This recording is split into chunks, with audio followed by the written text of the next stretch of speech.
So friends, మన pro kabaddi season 11 కోసం Haryana Steelers and మనకైతే పునేరిపల్టన్ టీం వచ్చేసి ఏ ప్లేస్ని రిటైన్ చేసుకునే అవకాశం ఉందో అనేది మనమైతే ఈ వీడియోలో ఫుల్ క్లారిటీగా అయితే మాట్లాడుకోబోతున్నాం. కాబట్టి మీరైతే వీడియోంతా అక్కడ స్కిప్ చేయకుండా వీడియోని లాస్ట్లో చూడండి. ఈ వీడియో నచ్చినట్లయితే లైక్ చేయండి, షేర్ చేయండి అండ్ మన ఛానల్ కొత్త తప్పకుండా సబ్స్క్రైబ్ చేసుకోండి అండ్ పక్కన వచ్చే బెల్ ఐకాన్ నల్లో పెట్టుకోండి. సో ఫ్రెండ్స్, వీడియోని స్టార్ట్ చేసే ముందు మీకైతే మళ్ళీ అయితే చెప్తున్నాను. సో ఎవరెవరైతే మన వాట్సాప్ ఛానల్లో జాయిన్ అవ్వకపోతే మీరైతే వెంటనే జాయిన్ అయితే అవ్వండి. సో మీకైతే పీకేల్కి సంబంధించిన ప్రతి ఒక్క అప్డేట్ అనేది నేనైతే అక్కడైతే ఇస్తున్నాను. కాబట్టి ఎవరైతే జాయిన్ అయితే అవ్వలేదో కింద డిస్క్రిప్షన్ అండ్ మనకైతే కామెంట్ బాక్స్లో నేనైతే పిన్ చేస్తాను. కాబట్టి వెంటనే వెళ్ళి జాయిన్ అయితే అవ్వండి. సో ఫ్రెండ్స్, ఇక మనం లేచకుండా వీడియోని స్టార్ట్ చేసేద్దాం. So friends, first of all వచ్చేసి మనమైతే పునేరిపల్టన్ టీం గురించి అయితే మాట్లాడుకుందాం.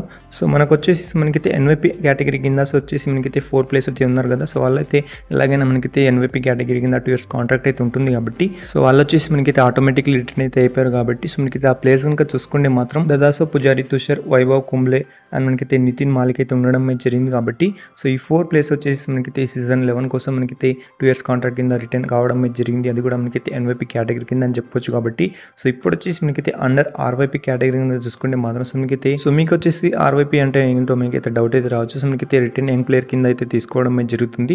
సో ఆ ప్లేయర్స్ కనుక చూసుకుంటే మాత్రం సంకిత్ సావంత్, పంకజ్ మోహితే, అస్లాం ఇనామ్దార్, మోహిత్ కోహిత్, ఆకాష్ షిండే. సో ఫ్రెండ్స్, ఈ ప్లేయర్స్ వచ్చేసి మనకైతే రిటర్న్ అయితే అవ్వలేదు. కానీ మనకైతే ఆర్వైపీ కేటగిరీ కింద మనకైతే మన పునేరిపల్టన్ టీం వచ్చేసి ఈ ప్లేయర్స్ ని రిటర్న్ చేసుకునే అవకాశం ఉన్నట్లే తెలుస్తుంది. కాబట్టి ఈ ప్లేయర్స్ నుంచి మనకైతే ఏ ప్లేయర్స్ రిలీజ్ అవుతారు అండ్ మనకైతే రిటర్న్ అయ్యే ఛాన్స్ ఉందని మీరైతే కింద కామెంట్ చేయండి.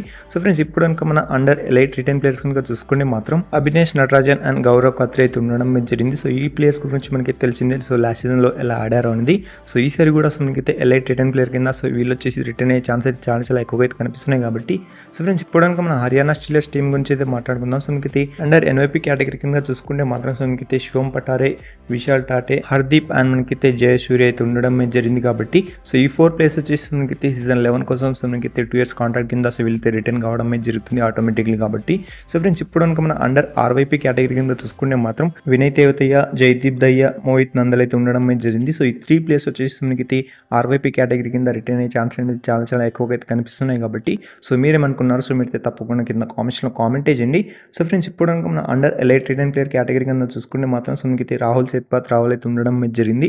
సో ఈ ప్లేయర్ కూడా మనకైతే లాస్ట్ సీజన్ చాలా మంచి ప్రదర్శన అయితే ఇచ్చాడు. కాబట్టి సో ఈ ప్లేయర్ని కూడా మనకైతే హర్యానా స్టీలర్స్ తప్పకుండా రిటర్న్ చేసుకునే ఛాన్స్ అయితే చాలా ఎక్కువగా అయితే కనిపిస్తున్నాయి.